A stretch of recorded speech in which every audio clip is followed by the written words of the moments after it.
En 1875, une jeune femme abandonna tout ce qu'elle avait toujours connu pour se retrouver confrontée à un péril et un espoir qu'elle n'avait jamais soupçonné. Que se passe-t-il lorsque le chemin vers la liberté traverse le cœur d'un inconnu? Marie Delacroix fixait la piste poussiéreuse qui s'étirait à l'infini devant elle. Le soleil brûlant des hautes terres frappait impitoyablement, se reflétant sur la terre craquelée de la frontière sauvage. Elle avait 20 ans et fuyait la seule vie qui avait été la sienne jusqu'alors. Son père, le juge Henri Delacroix, avait arrangé son mariage avec le colonel Jacques Bertrand, un homme de 30 ans son aîné, dont la réputation de cruauté dépassait largement les rangs militaires. « Continue d'avancer », murmura Marie à sa monture. C'était une jument alezane qu'elle avait baptisée Liberté. L'ironie ne lui échappait pas. La liberté était précisément la seule chose que son père lui avait toujours refusée. 3 jours plus tôt, elle avait surpris une conversation entre le juge et le colonel alors qu'ils finalisaient les détails de leur accord. « Elle fera une épouse convenable », avait déclaré son père. « Elle est têtue, mais vous saurez la briser. » Le rire du colonel avait glacé le sang de Marie. « Ne vous en faites pas, j'ai maté des pouliches bien plus sauvages qu'elle. » Cette nuit-là, Marie avait rassemblé le peu qu'elle pouvait emporter, le médaillon de sa mère, unique souvenir de celle qui était morte alors qu'elle n'avait que 5 ans, et une carte des territoires dérobée dans le bureau de son père. Elle s'était enfuie avec liberté avant l'aube, mettant le cap à l'ouest vers le petit village de Saint-Louis, où vivait prétendument la sœur de sa mère. « Le colonel doit être à mi-chemin du fort royal alors qu'il est, » marmonna Marie, calculant les distances de tête. « Père ne découvrira mon départ que demain, au plus tôt. » Le paysage changeait progressivement à mesure qu'elle chevauchait. Les plaines arides laissaient place à des collines vallonnées parsemées d'arbustes épineux. En milieu d'après-midi, la chaleur devint insupportable. La gorge de Marie brûlait et sa gourde était presque vide. « Encore un petit effort, ma belle », encouragea-t-elle en tapotant l'encolure de la jument. « Nous trouverons de l'eau bientôt. » Comme pour répondre à ses prières, Marie aperçut un ruisseau au loin, niché dans une vallée peu profonde entre 2 collines. Un soulagement immense l'envahit alors qu'elle pressait Liberté vers l'eau. Arrivée sur la berge, elle mit pied à terre, laissant l'animal s'abreuver pendant qu'elle remplissait sa gourde. L'eau fraîche fut une bénédiction sur ses lèvres gercées. Alors qu'elle était agenouillée près du courant, un mouvement attira son attention. Un reflet dans l'eau qui n'était pas le sien. Marie pivota, le cœur battant à tout rompre. Debout, à moins de 3 mètres, un homme l'observait en silence. Ses longs cheveux noirs étaient ornés d'une plume solitaire, et son visage portait les marques de ceux qui vivent sous le ciel ouvert. À sa tenue et à sa posture, Marie reconnut un guerrier des peuples nomades. La peur la figea sur place. Les journaux de la capitale regorgeaient d'histoires de raids et de violences entre les colons et les tribus locales. Pourtant, l'homme ne fit aucun geste menaçant. Il fit simplement un signe de tête en direction de Liberté. « Ton cheval est fatigué, » dit-il dans un français accentué mais clair. Trop loin des villes pour une femme seule. La main de Marie glissa vers le petit pistolet dissimulé dans sa sacoche de selle. « Je peux me débrouiller seule. » L'expression de l'homme ne changea pas. « Beaucoup de dangers ici, pas seulement mon peuple. » Il désigna les collines environnantes. Chasseurs blancs, bandits, bêtes sauvages. « Je me rends à Saint-Louis, » déclara Marie, décidant que l'honnêteté la servirait peut-être mieux que la peur. « Ma tante y vit. » L'homme hocha lentement la tête. 3 jours de cheval, pas sûr pour une personne seule. Il pointa le ciel qui s'assombrissait. L'orage arrive, crue subite dans ces canyons. Comme pour confirmer ses dires, un grondement lointain de tonnerre résonna à travers les collines. Marie jeta un coup d'œil anxieux aux nuages qui s'amoncelaient. Elle avait entendu des récits de camps entiers emportés par les eaux. « Il y a une grotte », poursuivit l'homme en montrant un affleurement rocheux vers l'est. « À l'abri de l'eau, je te montre. » Marie hésita, pesant ses options. L'inconnu pourrait la conduire dans un piège. Mais le ciel de plus en plus noir et la fatigue qui s'installait dans ses os prirent la décision pour elle. « Quel est ton nom ?» demanda-t-elle. « Loup silencieux », répondit-il. « Mon peuple commerce avec les colons à Saint-Louis. J'y retourne. »« Je suis Marie », répliqua-t-elle en rassemblant les rênes de Liberté. « Marie Delacroix. » Loup silencieux acquiesça et se tourna vers les rochers. « Suis-moi, ce n'est pas loin. » Tandis qu'il marchait, Marie étudiait son compagnon inattendu. Ses mouvements étaient fluides et précis, ses yeux scannaient constamment les environs. Malgré sa peur initiale, elle ressentait un étrange sentiment de sécurité en sa présence. « Pourquoi m'aidez-vous » demanda Marie alors qu'il se frayait un chemin à travers le terrain accidenté. Loup silencieux garda le silence si longtemps que Marie crut qu'il ne répondrait pas. Finalement, il parla. « Ma sœur, autrefois perdue dans une tempête, un commerçant blanc l'a aidée. Maintenant, j'aide. » La grotte vers laquelle Loup silencieux la mena était davantage un surplomb rocheux profond, mais il offrait un abri suffisant contre l'orage imminent. Marie attacha Liberté à proximité, sous une arche de pierre naturelle, pendant que le guerrier rassemblait du bois sec et des broussailles. Au moment où la pluie commença à tomber en nappes lourdes, un petit feu brûlait déjà à l'entrée de leur refuge, projetant des ombres dansantes sur les parois de pierre. Marie s'assit, le dos contre la roche fraîche, regardant l'averse transformer le paysage en un rideau d'eau scintillant. Loup silencieux s'assit en face d'elle, sculptant un morceau de bois avec un petit couteau. Le silence entre eux était étonnamment confortable. « Tu fuis quelque chose ?» dit-il finalement, ses yeux sombres reflétant la lueur du feu alors qu'il la regardait. Ce n'était pas une question. Marie se raidit. « Qu'est-ce qui vous fait dire cela ? Femme seule ? Cheval rapide ? Regard en arrière ?» Il haussa les épaules. « Tu fuis de quelque chose, pas vers quelque chose. » Marie fixa les flammes, débattant de ce qu'elle devait révéler. « Mon père, admit-elle enfin. Il a arrangé mon mariage avec un homme cruel. Je ne pouvais pas. » Sa voix se brisa. Loup silencieux hocha la tête, une lueur de compréhension dans le regard. « Parmi mon peuple, la femme a le choix. Elle n'est pas une propriété à échanger. Ce n'est pas censé être ainsi pour nous non plus, dit Marie avec amertume. Mais mon père est juge. Ce qu'il dit fait loi. La loi des hommes, pas la loi du cœur, répliqua Loup silencieux. Il lui tendit une lanière de viande séchée tirée de sa besace. Mange, dors. Demain, nous chevauchons vers Saint-Louis. Tandis que Marie mâchait la viande coriace, elle réalisa que cet étranger, ce guerrier qu'on lui avait appris à craindre, lui avait montré plus de bonté en quelques heures que son père en plusieurs années. « Merci, dit-elle doucement. » Loup silencieux opina du chef une fois, puis reporta son attention sur sa sculpture. Alors que l'orage faisait rage à l'extérieur de leur abri, Marie ressentit quelque chose qu'elle n'avait pas éprouvé depuis longtemps. L'espoir que, peut-être, il existait un autre chemin pour elle après tout. L'aube se leva avec une éclaboussure pourpre traversant le ciel de l'Est. Marie s'éveilla pour trouver Loup silencieux déjà debout, s'occupant des chevaux. La tempête était passée durant la nuit, laissant derrière elle un paysage métamorphosé. Le ruisseau avait enflé pour devenir un torrent impétueux, et la terre assoiffée s'était changée en boue. « Nous attendons, dit Loup silencieux, remarquant le regard de Marie sur le terrain inondé. L'eau descendra à la mi-journée. » Marie acquiesça, étirant ses muscles engourdis. Elle avait mieux dormi que prévu sur le sol dur, l'épuisement l'emportant sur l'inconfort. En se tournant pour vérifier ses sacoches, elle remarqua une petite statuette en bois posée près de sa couche. C'était un cheval, sculpté avec une minutie étonnante malgré sa taille réduite. « C'est toi qui as fait ça ?» demanda-t-elle en soulevant l'objet. Loup silencieux hocha la tête. « Cheval esprit, pour la protection durant le voyage. » Marie fit tourner la figurine dans sa paume, touchée par ce présent inattendu. « C'est magnifique, merci. » Ils partagèrent un petit déjeuner frugal composé de viande séchée et de baies sauvages tirées des provisions du guerrier. Tandis qu'ils mangeaient, la curiosité de Marie envers son compagnon s'accrut. « Tu parles très bien notre langue, fit-elle remarquer. »« L'école de la mission, répondit Loup silencieux. 3 hivers, j'ai appris les mots, les nombres. » Une ombre passa sur son visage.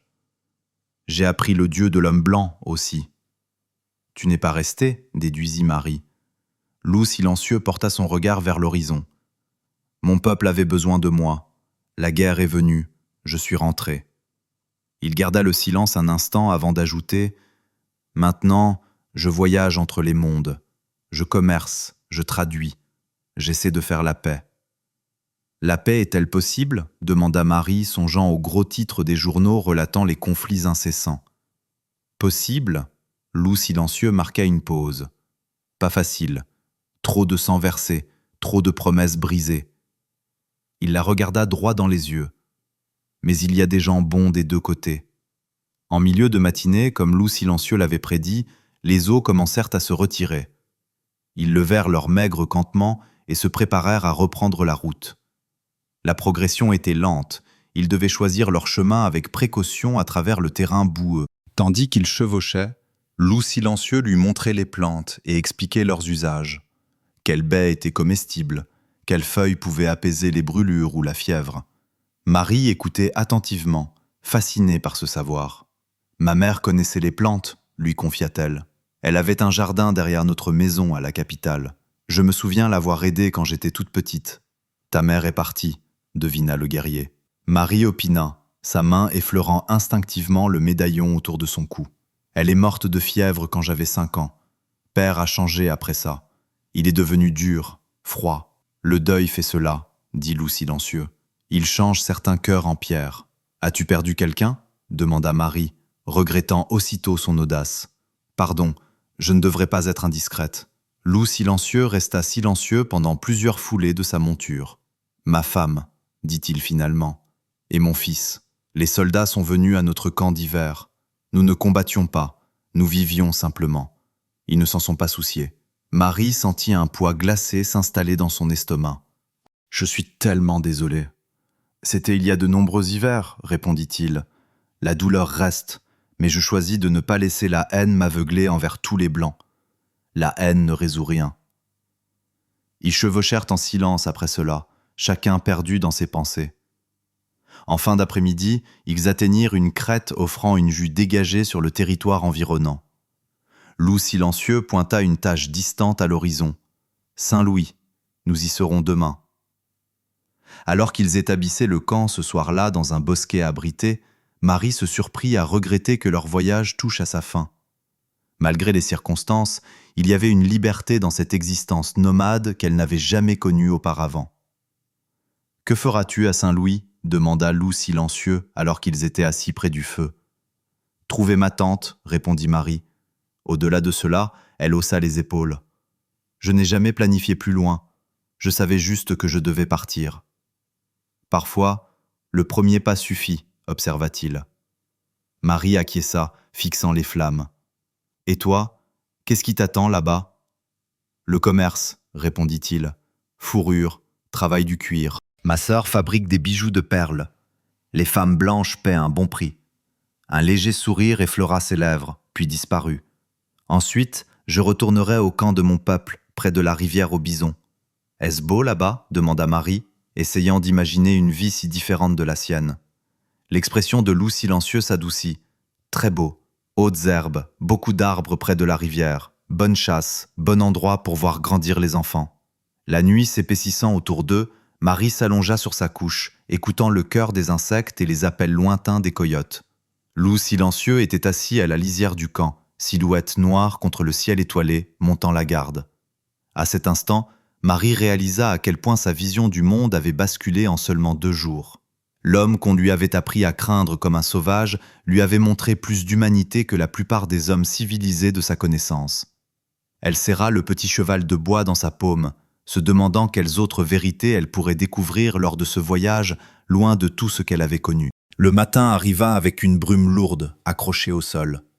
Alors qu'il levait le camp et poursuivait vers Saint-Louis, Marie remarqua que Loup silencieux devenait de plus en plus alerte, ses yeux scrutant l'horizon avec une attention méticuleuse. « Qu'y a-t-il » demanda-t-elle, sentant sa tension. « Poussière, dit-il, en pointant vers le sud.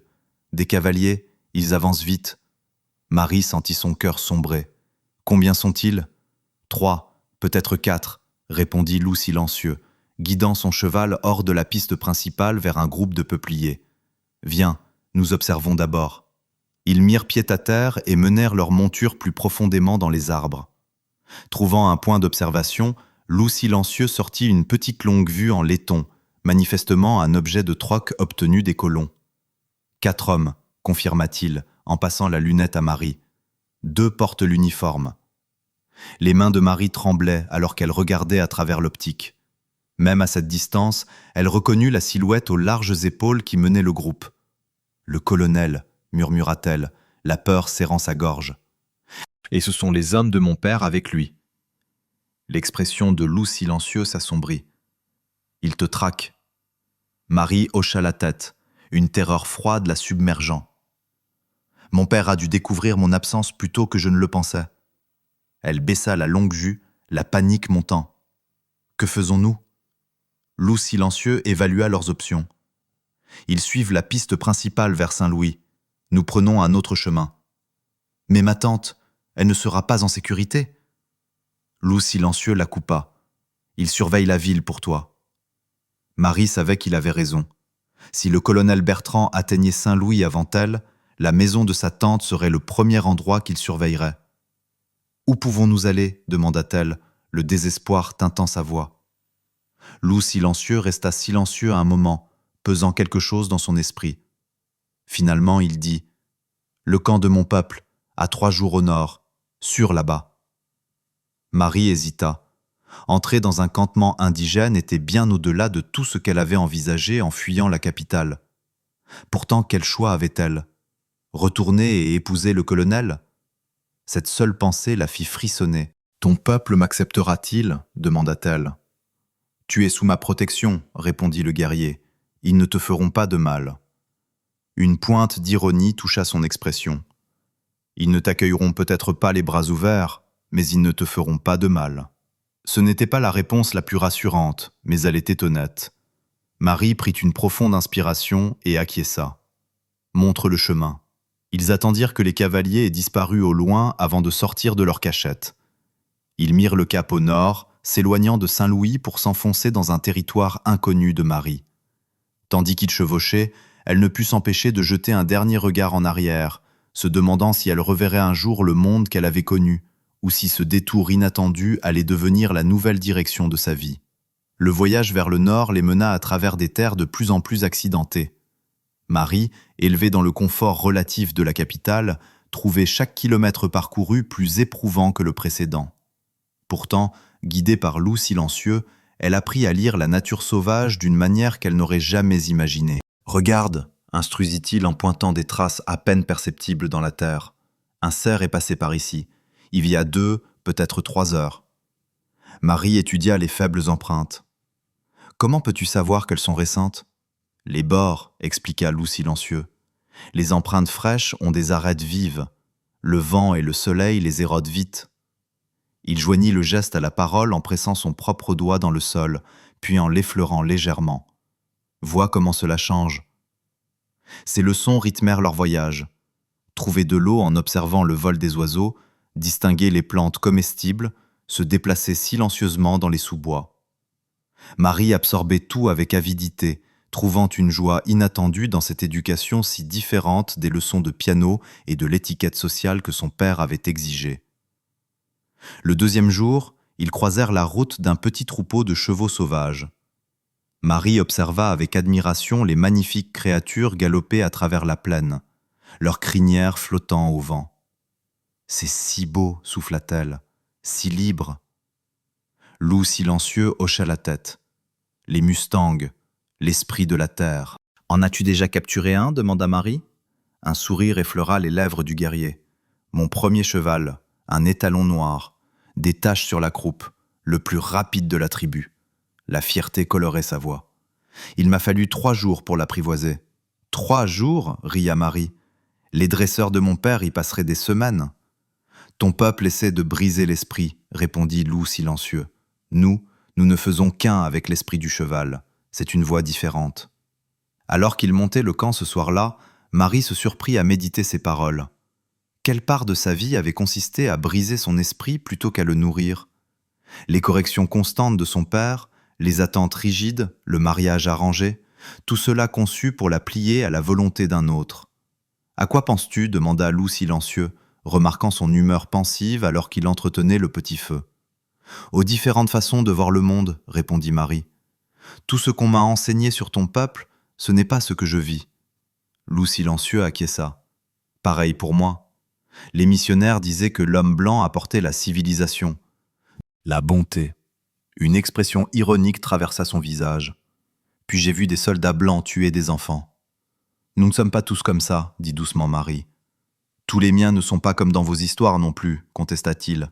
Certains sont cruels, oui, d'autres bons, comme tous les peuples. Ils partagèrent un repas de lapin que Loup silencieux avait piégé plus tôt, la viande parfumée aux herbes sauvages. Alors que l'obscurité s'installait autour d'eux, Marie se confia sur son enfance, le jardin de sa mère, ses lectures secrètes de livres que son père jugeait inappropriés pour une jeune dame, ses rêves de voyager au-delà des frontières connues. En retour, Loup silencieux parla des traditions des siens, les cérémonies marquant le passage d'un enfant à l'âge adulte, les migrations saisonnières suivant les troupeaux de bisons, les histoires racontées autour des feux d'hiver. Sa voix grave peignait des images qui transportaient Marie vers une vie si différente de la sienne. « Demain, nous atteindrons le camp de mon peuple, dit Loup silencieux alors que le feu mourait. Certains seront curieux, d'autres méfiants. Reste près de moi. » Marie hocha la tête, l'anxiété se mêlant à l'anticipation. « Vais-je rencontrer ta famille ? Ma sœur, oiseau chanteur, son mari et ses enfants. » Il tisonna les braises avec un bâton. « Mon père aussi, s'il est revenu de la chasse. »« Et me permettront-ils de rester ?» demanda Marie, la réalité de sa situation la rattrapant. Loup silencieux pesa sa réponse avec soin. « Pour un court moment, oui. Le conseil décidera pour la suite. » Ce n'était pas l'assurance que Marie avait espérée, mais c'était la vérité. Elle appréciait que Loup silencieux n'adoucisse jamais la réalité pour son confort. Ils se levèrent avant l'aube le lendemain, levant le camp rapidement. Alors qu'ils chevauchaient, Marie remarqua que son guide devenait plus animé, montrant des repères avec une fréquence croissante, une formation rocheuse distincte, un coude dans une petite rivière, un arbre solitaire en sentinelle sur une colline. En milieu d'après-midi, ils franchirent une crête et Loup silencieux leva la main, signalant à Marie de s'arrêter. En contrebas, niché dans une vallée verdoyante, le long d'une rivière sinueuse, se dressait un vaste campement. Des dizaines de tipis formaient un cercle irrégulier, avec des chevaux paissant dans un corral naturel formé par la courbe de la rivière. La fumée s'élevait des feux de cuisine et Marie pouvait distinguer des silhouettes s'affairer. « Le camp de la rivière aux bisons », annonça Loup silencieux, une note de fierté dans la voix. « Mon foyer. » Marie sentit son cœur s'accélérer. La scène devant elle était si éloignée de tout ce qu'elle connaissait qu'elle aurait pu appartenir à un autre monde. « C'est magnifique, » dit-elle honnêtement, absorbant l'harmonie avec laquelle le camp se fondait dans son environnement naturel. Alors qu'ils descendaient vers la vallée, un cavalier s'approcha d'eux au galop. Un jeune homme au visage peint arrêta brutalement sa monture devant eux. Il s'adressa rapidement à Loup silencieux dans leur langue, bien que Marie ne pût comprendre les mots. La tension de l'échange était palpable. Loup silencieux répondit calmement mais fermement, faisant parfois un geste vers Marie. Finalement, le jeune guerrier fit volte-face et repartit vers le camp à toute allure. « De quoi s'agissait-il » demanda Marie, l'angoisse serrant sa poitrine. « Un éclaireur » expliqua Loup silencieux. « Il va dire aux autres que nous arrivons avec une femme blanche. » Il lui lança un regard rassurant. « C'est inhabituel, mais pas dangereux. » Le temps qu'ils atteignent les abords du camp, une petite délégation s'était rassemblée pour les accueillir. Au centre se tenait un homme âgé, aux traits profondément marqués et aux longues tresses grises, vêtu d'une chemise de cuir frangé ornée de perles élaborées. Loup silencieux mit pied à terre et s'approcha de l'ancien, parlant avec respect. Le vieil homme écouta impassiblement, ses yeux sombres se posant occasionnellement sur Marie, qui restait nerveusement sur le dos de Liberté. Après ce qui sembla être une éternité, l'ancien hocha la tête une fois et prononça quelques mots qui firent retomber la tension dans l'assemblée. Loup silencieux se tourna vers Marie et lui fit signe de descendre. « Mon père, Aigle gris, donne la permission d'entrer au camp, » expliqua-t-il alors qu'elle descendait de cheval, les jambes tremblantes. « Tu es une invitée sous ma protection. » Marie rassembla son courage et s'approcha de l'ancien, s'arrêtant à une distance respectueuse. « Merci pour votre hospitalité, dit-elle, espérant que sa gratitude sincère transcenderait la barrière de la langue. Aigle gris l'étudia un long moment, puis parla. Loup silencieux traduisit. « Il dit que tu as voyagé loin de ton chemin. Maintenant, tu dois en trouver un nouveau avec les yeux ouverts et un cœur fort. » La petite procession entra dans le camp, attirant des regards curieux de toutes parts. Des enfants épiaient derrière les rabats des tipis. Les femmes s'arrêtaient dans leur travail pour observer, et les guerriers l'évaluaient avec une méfiance non dissimulée. Ils s'arrêtèrent devant un grand tipi décoré de symboles peints. Une femme en sortit, mince, le regard intelligent et une présence qui commandait le respect malgré sa petite taille. Elle semblait avoir quelques années de plus que son frère. « Ma sœur, oiseau chanteur », présenta Loup silencieux. À la surprise de Marie, Oiseau chanteur s'adressa directement à elle dans un français accentué mais clair. « Mon frère dit que tu fuis un mauvais mariage, dit-elle, son regard direct et évaluateur. Beaucoup de femmes comprennent cela. Viens. » Elle fit un geste vers l'entrée du tipi. « Repose-toi maintenant. Les questions viendront plus tard. » À l'intérieur, Marie fut frappée par l'ordre confortable de l'espace. Des pots magnifiquement tannés couvraient le sol et des motifs peints ornaient les parois intérieures. Oiseau chanteur indiqua une pile de fourrure douce où Marie pouvait s'allonger. « Merci, dit Marie, soudainement submergée par le voyage et l'étrangeté des lieux. Je ne sais pas comment rembourser votre bonté. » L'expression d'Oiseau chanteur s'adoucit légèrement. « Loup silencieux voit quelque chose en toi. C'est suffisant pour l'instant. » Elle tendit à Marie une petite coupe d'eau en bois. « Repose-toi ce soir. Le conseil se réunit. Ils décideront. » Laissée seule, Marie s'effondra sur les fourrures, l'épuisement la submergeant par vagues. Malgré son anxiété quant à la décision du conseil, les bruits rythmiques de la vie du camp à l'extérieur, les rires des enfants, les voix des femmes, le hennissement lointain des chevaux, la bercèrent dans un sommeil profond. Elle rêva qu'elle chevauchait à travers des plaines sans fin. Le cheval esprit en bois que Loup silencieux avait sculpté prenait vie sous elle, grandissant jusqu'à devenir une monture puissante, l'emportant vers un horizon qui ne cessait de s'étendre à chaque foulée. Dans son rêve, elle ressentait une liberté et une appartenance qu'elle n'avait jamais connue dans sa vie éveillée. Marie s'éveilla alors qu'Oiseau chanteur lui secouait doucement l'épaule. Dehors, la lumière avait décliné pour laisser place au crépuscule. « Le conseil se rassemble, dit la jeune femme. Tu dois venir. » Le cœur battant, Marie suivit son hôtesse vers un grand feu central où les anciens de la tribu s'étaient assemblés. Loup silencieux se tenait à proximité, son visage indéchiffrable dans la lueur des flammes. Alors que Marie prenait place dans le cercle, elle se demanda quel sort l'attendait dans ce monde si différent de tout ce qu'elle avait connu. Pourtant, étrangement, la peur qui l'avait poussée à fuir la capitale semblait lointaine, remplacée par un espoir timide. Peut-être qu'ici, parmi ces gens qu'on lui avait appris à redouter, elle trouverait le chemin vers la liberté qu'elle avait toujours cherchée. Le feu du conseil projetait de longues ombres sur l'assemblée. Marie se tenait le dos droit, convoquant chaque leçon de maintien et de calme que son père lui avait imposée. L'ironie ne lui échappait pas. Sa rigidité passée la servait désormais dans des circonstances que le juge aurait trouvées épouvantables. Aigle Gris parla le premier, sa voix usée par le temps s'élevant et retombant en cadence que Marie ne comprenait pas, mais qu'elle trouvait étrangement mélodieuse. D'autres anciens se joignirent à la discussion. Certains faisaient des gestes vers elle avec ce qui semblait être de l'inquiétude ou de la suspicion. D'autres parlaient sur un ton mesuré. Loup silencieux lui traduisait parfois des fragments à voix basse. « Ils discutent pour savoir si tu apportes le danger au camp, » murmura-t-il. « Certains craignent que les soldats ne sucent ta trace. »« Le feront-ils » demanda Marie, cette possibilité la frappant d'une nouvelle horreur. L'expression de Loup silencieux était grave. « Nous avons bien effacé nos traces, mais ton père est juge. Le colonel est un militaire. Ils ont des ressources. » Une femme âgée aux tresses striées d'argent prit la parole, sa voix portant une autorité surprenante. Loup silencieux se pencha plus près de Marie. « La guérisseuse dit que les esprits t'ont amené ici pour une raison.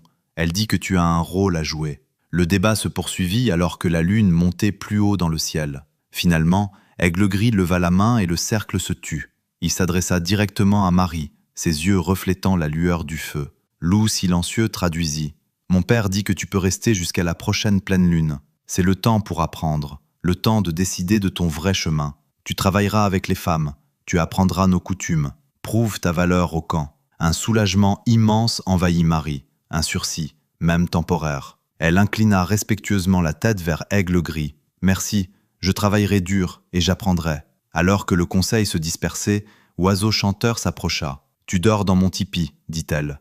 Demain, le travail commence. » Le labeur débuta avant l'aube. Marie fut réveillée par Oiseau chanteur et conduite à la rivière où les femmes se rassemblaient déjà pour puiser l'eau dans des récipients magnifiquement ouvragés. Les mains douces de Marie, inaccoutumées au travail physique, se couvrirent rapidement d'ampoules au contact des poignées rugueuses. Mais elle persista sans se plaindre. Les jours s'installèrent dans un rythme différent de tout ce que Marie avait vécu auparavant. Elle se levait avec le soleil, aidait à préparer les repas du matin, apprenait à gratter et tanner les pots, ramasser du bois de chauffage et assister aux tâches infinies qui maintenaient la vie du camp. Les femmes furent d'abord distantes, l'observant avec des expressions gardées. Mais au fil des jours, alors que Marie travaillait à leur côté sans geindre, leurs attitudes s'adoucirent progressivement. Une vieille femme nommée Mère Tortue prit un intérêt particulier pour Marie, lui montrant comment identifier les plantes médicinales et préparer des cataplasmes. « Tes mains apprennent vite », commenta Mère Tortue par l'intermédiaire d'Oiseau chanteur en examinant le travail de Marie sur une peau. L'esprit doit apprendre aussi. Le soir, Marie se retrouvait souvent assise avec la famille de loups silencieux autour de leur feu. Les enfants de sa sœur, d'abord timides, s'étaient peu à peu attachés à elle.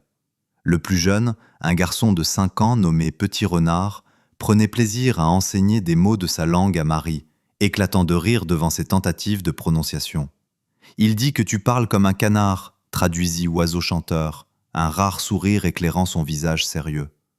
2 semaines après l'arrivée de Marie, des éclaireurs rapportèrent des nouvelles qui provoquèrent une onde de tension à travers le camp.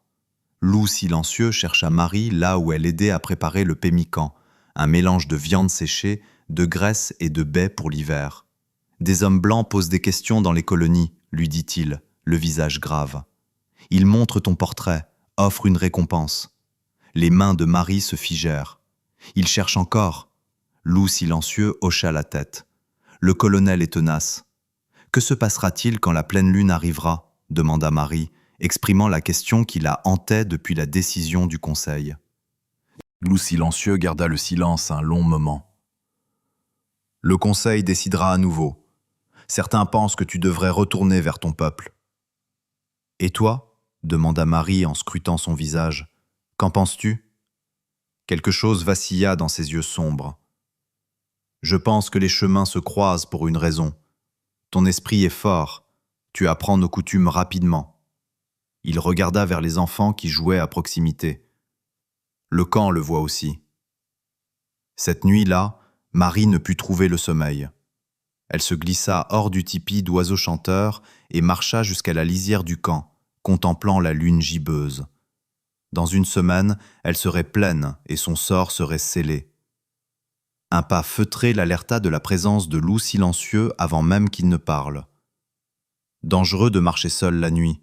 « J'avais besoin de réfléchir, » répondit Marie sans se détourner de sa contemplation des étoiles. « Mon père disait toujours que les femmes ne devraient pas s'encombrer l'esprit avec la pensée. » Loup silencieux vint se placer à côté d'elle. « Ton père avait tort sur beaucoup de choses. » Marie sourit malgré son inquiétude.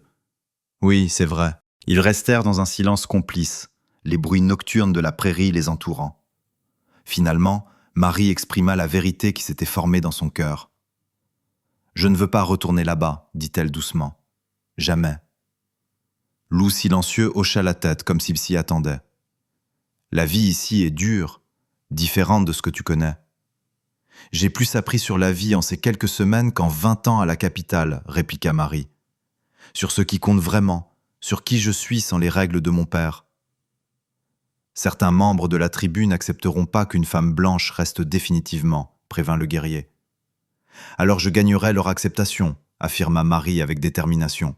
« Peu importe le temps que cela prendra. » Loup silencieux étudia son visage au clair de lune. « Tu as changé depuis le ruisseau. » Marie réfléchit à cela. « Je n'ai pas changé. Je me suis trouvée. » Les jours précédant la pleine lune passèrent trop vite. Marie se jeta dans la vie du camp avec une ardeur renouvelée, se levant plus tôt, travaillant plus dur, absorbant chaque leçon offerte. Elle remarqua qu'Oiseau chanteur l'observait avec des yeux spéculatifs. Un soir, alors qu'elle préparait le repas ensemble, la sœur de Loup silencieux parla spontanément. « Tu souhaites rester ?» Ce n'était pas vraiment une question, mais Marie répondit tout de même. « Oui, plus que tout. » Oiseau chanteur acquiesça pensivement. « Mon frère te regarde, pas comme une femme blanche, comme une femme. » Marie sentit la chaleur monter à ses joues. Je l'ai remarqué. Le chemin serait difficile, poursuivit Oiseau chanteur avec pragmatisme. Tous deux étrangers à votre manière. Lui coincé entre deux mondes, toi laissant le tien derrière. Certains chemins valent la difficulté, répondit doucement Marie. La nuit de la pleine lune arriva, claire et froide. Le conseil se réunit une fois de plus. Le feu avait été monté plus haut que d'habitude. Marie portait une robe qu'Oiseau chanteur lui avait donnée, faite de peau de daim souple avec un simple perlage à l'ourlet. Cette fois, quand Aigle Gris prit la parole, Loup Silencieux n'eut pas besoin de traduire. L'ancien s'adressa directement à Marie dans un français hésitant. « Femme appelée Marie », commença-t-il, sa voix portant une force surprenante. Le conseil a observé, le conseil a vu. Tu travailles dur, tu apprends vite. Il fit un geste vers les femmes de la tribu. Elles disent que tes mains sont bonnes, ton cœur ouvert. Marie retint son souffle, osant à peine espérer. Certains disent que tu apportes le danger, continua Aigle Gris. Des mots vrais. Les hommes blancs cherchent encore. Mais il regarda son fils, puis revint à Marie. Loup Silencieux dit que tu as un esprit des nôtres dans un corps blanc. La guérisseuse est d'accord. Un murmure parcourut l'assemblée. Aigle Gris leva la main pour obtenir le silence. Le conseil a décidé. Tu peux rester. Apprends nos voix. Deviens l'une des nôtres par le cœur, sinon par le sang. Son expression devint sévère. Mais tu dois prendre un nouveau nom. Tu dois suivre nos lois. Tu dois être loyal à la tribu par-dessus tout. La joie submergea Marie, presque écrasante dans son intensité. Merci, parvint-elle à dire, la voix épaisse d'émotion. J'honorerai votre confiance. Plus tard, alors que le festin de célébration touchait à sa fin, Loup Silencieux trouva Marie à la lisière de la lumière du feu. Tu as une nouvelle vie maintenant, dit-il. Un nouveau chemin. Marie hocha la tête, croyant encore à peine à la décision du conseil. Que se passe-t-il ensuite ? La cérémonie du nom, demain, répondit-il. Ensuite, tu commenceras le véritable apprentissage, les voies profondes de notre peuple. Il hésita, puis ajouta « Si tu le souhaites, je t'apprendrai à monter comme un guerrier, à chasser, à mieux parler notre langue. » J'aimerais beaucoup cela, dit doucement Marie. Loup Silencieux plongea la main dans une bourse à sa ceinture et en retira quelque chose qui scintilla à la lueur du feu. Un collier d'argent finement travaillé avec une petite pierre turquoise. « J'ai fait ceci, dit-il simplement en le lui tendant, pour ton nouveau commencement. » Lorsque Marie accepta le cadeau, leurs doigts s'effleurèrent. À cet instant, elle sut avec certitude que sa fuite impulsive de la capitale ne l'avait pas menée vers un refuge temporaire, mais vers son véritable foyer. Sous la vaste voûte étoilée, avec les bruits du camp s'apaisant pour la nuit autour d'eux, Marie sentit les derniers liens de son ancienne vie se dissoudre. La route à venir ne serait pas facile. Elle ne se faisait aucune illusion à ce sujet. Le colonel pourrait encore la traquer. L'acceptation de la tribu devrait se mériter chaque jour. Le fossé entre son passé et son présent exigerait une navigation constante. Mais pour la première fois de sa vie, Marie choisissait sa propre destinée, écrivant sa propre histoire. En regardant Loup Silencieux, elle ne voyait pas le sauvage des avertissements de son père, mais un homme d'honneur, de sagesse et de force tranquille. Un homme qui avait vu en elle quelque chose qui valait la peine d'être sauvé ce jour-là, près du ruisseau. « Quel nom vont-ils me donner ?» demanda-t-elle. Loup Silencieux sourit. La guérisseuse l'a déjà rêvé. « Ah ?» Celle qui trace son chemin. Marie rit doucement. C'est parfait. Alors qu'il marchait vers le centre du camp, Marie sentit un sentiment de justesse s'ancrer profondément en elle. Le petit cheval esprit en bois que Loup Silencieux avait sculpté pour sa protection l'avait en effet guidée vers une destination inattendue. Non seulement vers un lieu physique, mais vers une version d'elle-même qu'elle n'aurait jamais découverte si elle était restée dans le monde de son père. Demain apporterait la cérémonie du nom et avec elle, le début officiel de sa nouvelle vie. Mais dans son cœur, Marie savait que la transformation avait commencé au moment où elle avait choisi de fuir plutôt que de se soumettre, de chercher la liberté plutôt que la sécurité. Sous le témoignage de la pleine lune, Elle remercia silencieusement le destin qui avait conduit Loup Silencieux à ce passage de rivière et changé le cours de son existence à jamais.